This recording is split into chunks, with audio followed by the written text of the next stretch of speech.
Hi my thrifties, and welcome back to episode 6 of my thrift haul. It's Le Gentil Canada, and today we're going to show you some old things. I gotta be completely honest, I was not in the mood to make a video today. And then I started thinking about the concept and thinking about the colors and started making the set, kind of started putting things together. And then I got super inspired because then I was like, oh, I got this beautiful orange chair, which was my great-grandfather's that he bought in 1971 for $2 at a Canadian Cancer Society auction. And then there was the green from the plants and then there's a little bit of green and orange in the rug. And I was just like, hey, this is awesome. I love the whole color concept that's going on. And then it kind of gave me the idea of, hey, why don't I show things that are all the same color on my video today? So I went around the house to try to find vintage things that were all the same color, and I chose blue. It's getting insanely hard gathering things to show you guys on these thrift hauls because I can't shop. We're still in the second lockdown. Hopefully it's supposed to be lifted next week, by end of next week.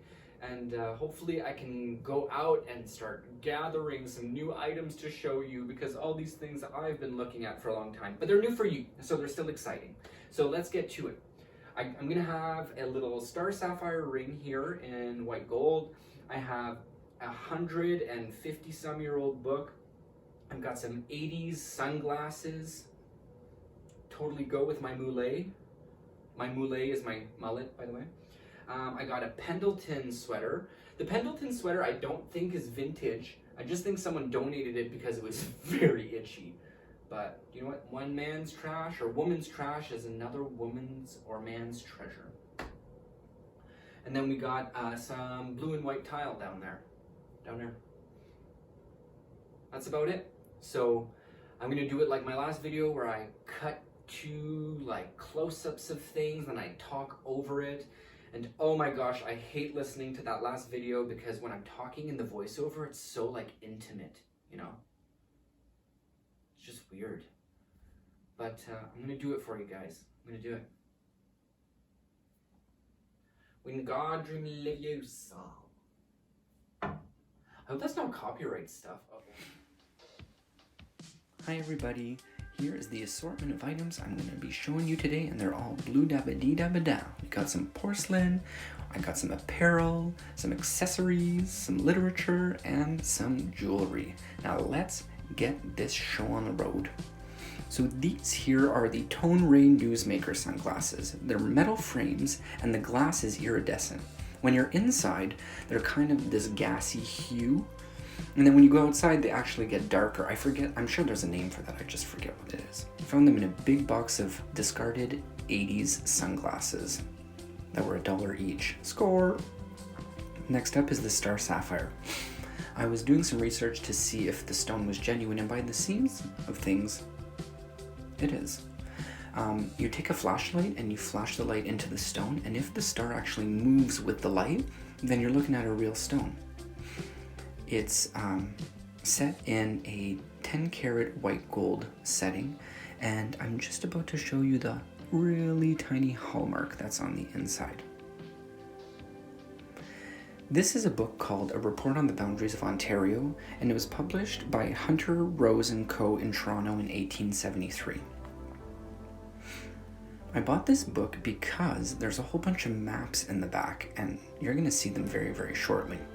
This book belonged to a doctor, and the reason why I wanted those maps was because I saw this picture or the design image, and it was a stairway, and the whole wall leading up the stairs was clad in framed antique maps.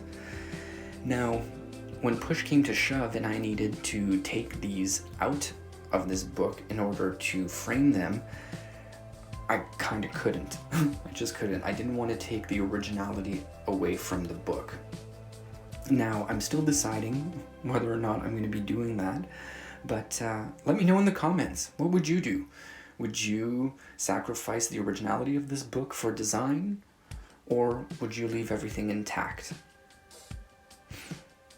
So a lot of these maps here are of North America, and they range in dates. All of these lines that contour perimeters are all done by hand. I don't know if I don't think they're watercolor, I think they're done with markers, but someone had to do that in 1873, go around all these maps. I'm showing you guys mainly the Great Lakes area because I'm sure most of you are in and around these places.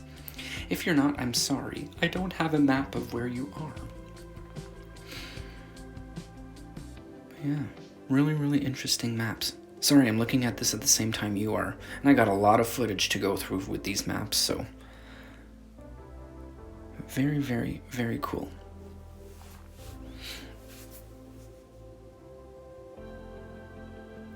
One of these maps, Lake Nipissing, which is where I'm from, was Lake Nipissirinis. These 3 tiles are really cool. I always collect these when I see them. The top left one is a Dutch scene, but is actually made in Germany. The one on the right was hand painted, and on the back it's signed Workum. And then the third one on the bottom is just a pretty generic Asian scene. But I have a dream of having a wall clad in all these. Thanks so much for watching, you guys. The sun is setting on this beautiful Saturday, and I hope you guys stay safe and healthy. Bye.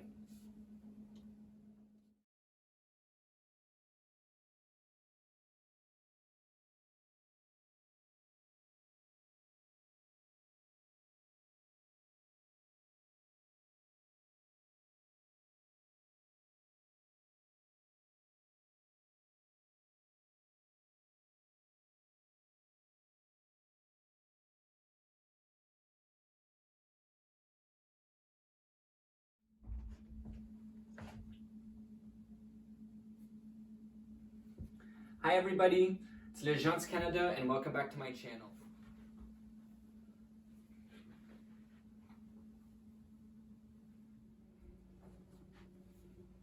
Hi everyone and welcome back to Thrift. Okay. Tomorrow there'll be sun.